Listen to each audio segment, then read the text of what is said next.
naman! Di mo man lang ako tinay sa shooting ka pala dito! Hi! Basta ka na? How are you? Ito, okay lang. Alam mo ba? Uy, thank you.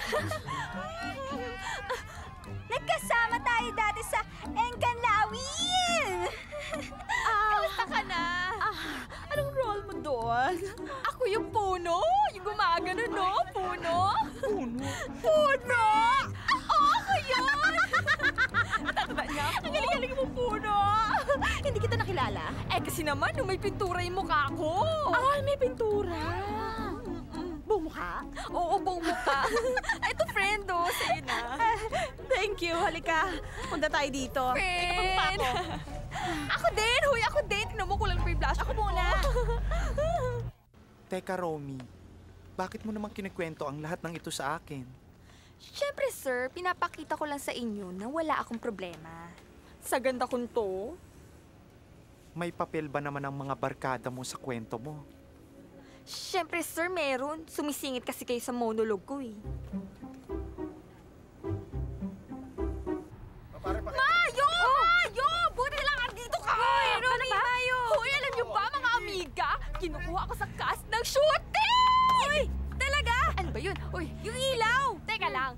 Hindi ako papayag hanggat di kayo kasama. Sabi ko kay Direk! Talaga? Uy! Kasali tayo sa shooting! Kasali tayo sa shooting! Kasali tayo sa shooting! Hanga ako sa tapang ni Romy. Teka, sino ka pareha ko? Eh di ako.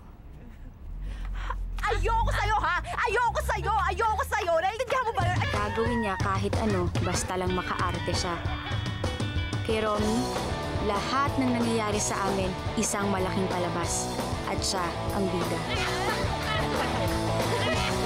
Talaga? Madalas tuloy, pati mga kaibigan niya parang kontrabida. Si Tisha ang madalas na kontrabida sa malaking palabas ni Romy. Uy, ang ganda naman ito. Gusto mo yan? Sa'yo na yan. Bigay ko na to sa'yo. Thank you. Ang ganda. Tisha, baka pumutok yan.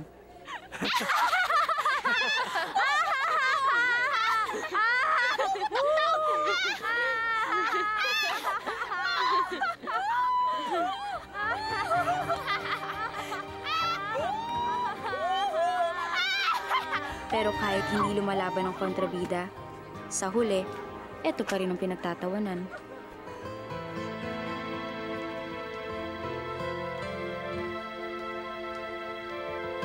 Tisha,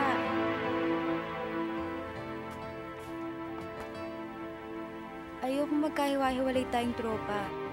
Okay naman po, Sir Rolly. Ruli, Iha. Ruli ang pangalan ko. Bisaya ho kayo? Ha? Hindi. Tagasan ka po? Hay nako, hindi na importante yon. Ang mahalaga ay yung sagutin mo yung mga itatanong ko sa'yo, pwede? May ikukwento ka pa ba sa akin? Naku, marami ho.